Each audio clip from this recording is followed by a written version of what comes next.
G'day and welcome back to Ruts4x4. We have literally just walked in the door from our latest adventure. We are absolutely knackered. That has been a horrendously long weekend, hasn't it, mate? It has. So, we headed out to Coolgardie. From Coolgardie, headed down to a nice little spot called Burra Rock.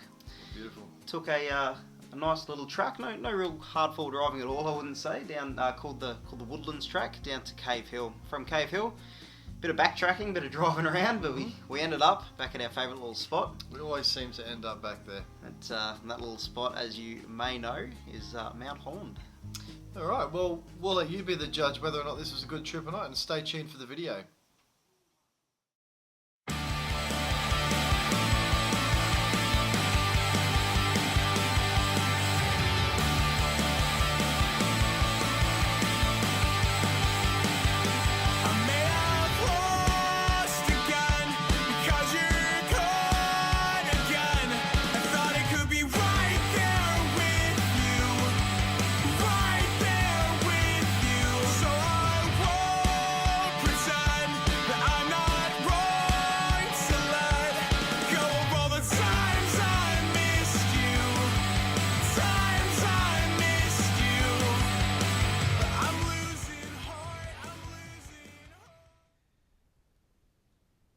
We start our adventure at Coolgardie, a 5.5 hour drive from Perth.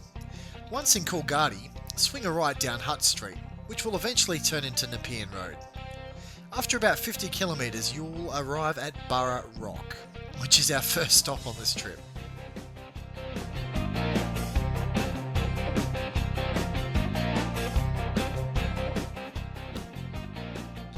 The road out to Burra Rock is a graded dirt highway. We aired down to around about 25 psi just to take some of the harshness out of the corrugations. Joining us on this trip is Zach and Jess. You might remember them from our Woolbinga video from a few years ago.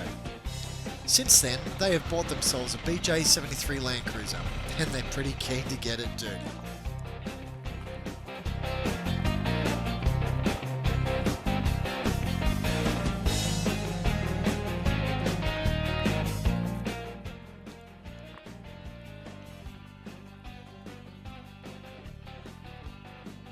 Burra Rock, just a short walk from the car park, was originally used in the late 19th century, early 20th century to supply water to the vehicles that hauled the timber collected in the woodlands to the mine sites in the area. It now offers a tranquil spot to set up camp, have a picnic, or go for a swim.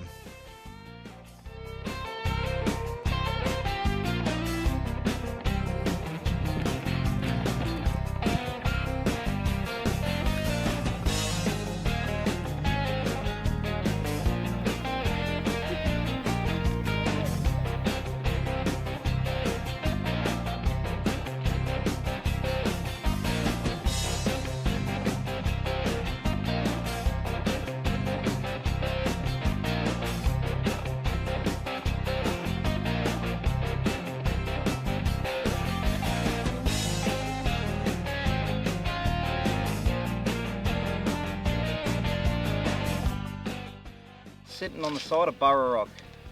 It's a fantastic little spot. If you're out for fossicking and like exploring, this is a perfect little spot. And there's yabbies in the water, so bring some crab nets. The scenery from up here is absolutely breathtaking. So we walked to the top before, had a bit of a look around. It's nothing short of incredible. The water's beautiful. Be nice down here, I reckon, in the warmer months for a bit of a swim. But today's a little bit chilly. So we're not gonna test that fate today. If you consider yourself a bit of a photographer, bring a camera, because some of this scenery makes for fantastic backdrops. So they used to use Burra Rock as a water catchment area during the gold rush era. So the water's still plentiful. I don't know if I'd drink it. Yeah, I don't know. It looks a bit dank if you ask me, but yeah, beautiful little. There's a nice little camp area down the bottom as well. So if you don't fancy camping anywhere on the track, just remember it is a conservation park, so fires and everything within the stipulated times. From Burra Rock, we begin our trek down the Woodlines track. This originally used to be the maintenance road that followed the old train line used to cart the timber to the mine sites. We're using this track to make ground towards Cave Hill, which was another catchment site in the area. Cave Hill offers some more favourable campsites and beautiful scenery that we'll see later in the video. So we've been travelling along the Woodlands track now for about, well, maybe 10 k's. Yeah, something like 10 k's. And we've just come across a bit of the track where it comes close to the old remnants of the old train line that used to come through here, that used to take the wood and take it into Coolgardie, that was cut down out here in the Woodlands area. You getting a bit of a warm and fuzzy being out here, mate? I do. I grew up alongside the railways. My father was a track machine operator, so everywhere we used to camp was always beside a railway line. Pity this one's been ripped up long ago. I can kind of gather where we're going to be sleeping tonight, isn't it?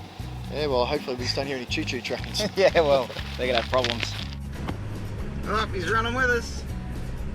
Come on, mate. What's the matter? Off the track. Come on, buddy. Can you get a bit closer?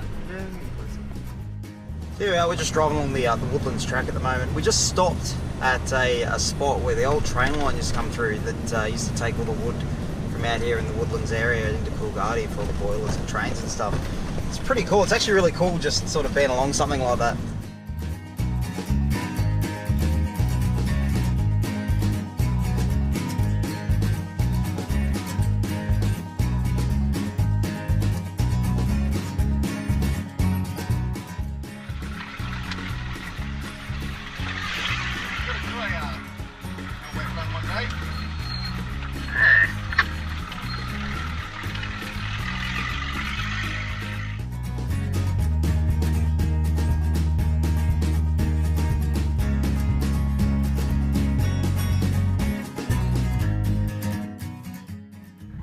So we're currently up here at Burra Rock.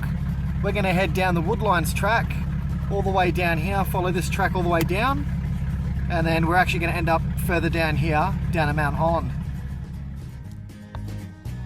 During the drier times of the year, the track is easily negotiated by any off-road vehicle. However, conditions may become tricky in the wetter months, potentially requiring a winch and sufficient recovery gear.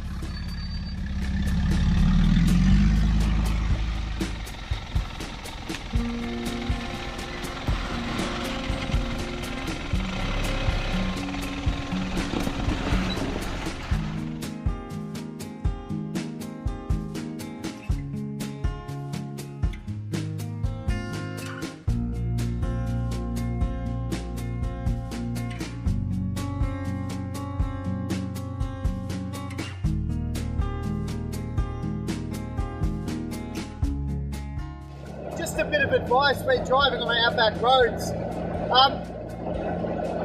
If you're driving to the left or the right to avoid corrugations, just make sure when you come up to a blind corner that you jump back to the left side. So just stick to the normal road rules, keep left on blind corners. The reason why is, as I've experienced 4 times now, is you come around a bend and there's someone in your lane. So if you can't see around the corner, just make sure you jump back into the left. You may think there's no one else out in the middle of nowhere, but there's plenty of people the same passion as you and I. So stick to the left, stay safe. So, mate, for your first trip out in your old but new to you Land Cruiser, how do you think you went? No, it was pretty good. I mean, we had my alternator went, so it hasn't been an issue. Obviously, we've had enough jumper leads. We've been prepared for it. Luckily, I did pack my jumper leads just in case. One set needs a 24 volt system. Being a Jap import, it's 24 volts. So the power of 2 Nissans to start one side, it just proves how powerful they are. Well, mate, yeah, maybe. But, I mean, the Cruiser, it'll do anything. It'll climb a tree if you point it at it. Sure. So yeah, Sure. no, it's a good car. It's a bit old. Doesn't have aircon. The windows don't go up. Get a bit dusty. Jesus, you think your Toyota's dusty? Let me take you for a tour of my car.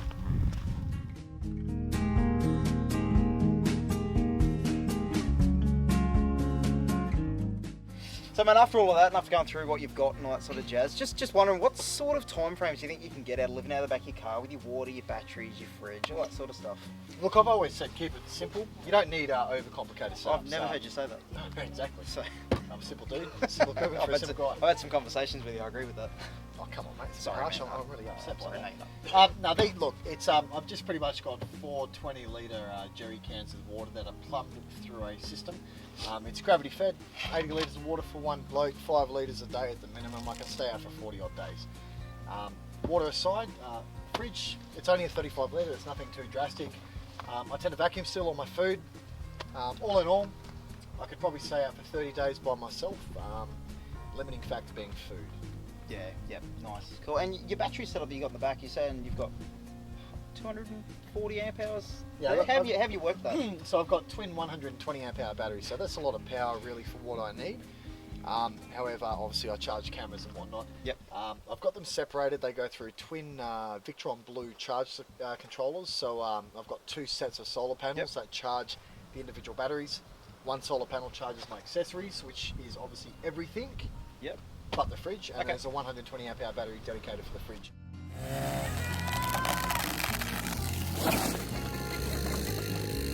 Oh, Aaron, secretary was back before. Oh yeah. Now we're stuck.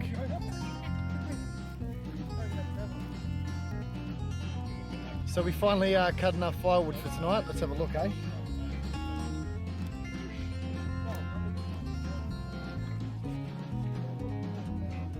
Do you think that's enough?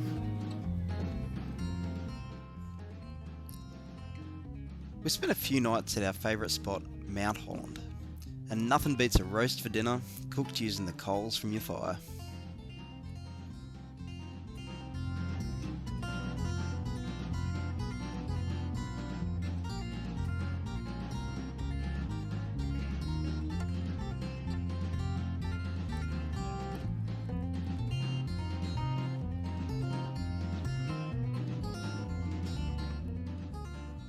Now how's this for an idea?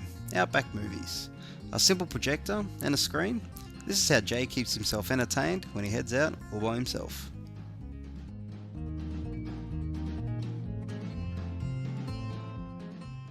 Well, that concludes our trip for this Easter weekend. So here we are at Mount Holland. We seem to keep coming back here. It's not a bad place to camp. There's lots of firewood, and the views from up top are nothing short of sensational, as we've said before. So we've fires come through here recently. Don't know how recently, probably about 12, 18 months ago, and we've got all that regrowth coming back now. So it's that eerie sort of feeling, isn't it, mate? Yeah, mate. Looks a bit barren, a bit Yeah, burnt. but it's good. It's good. Burn victims up, good to look at. We won't use that. Little tiny ponies.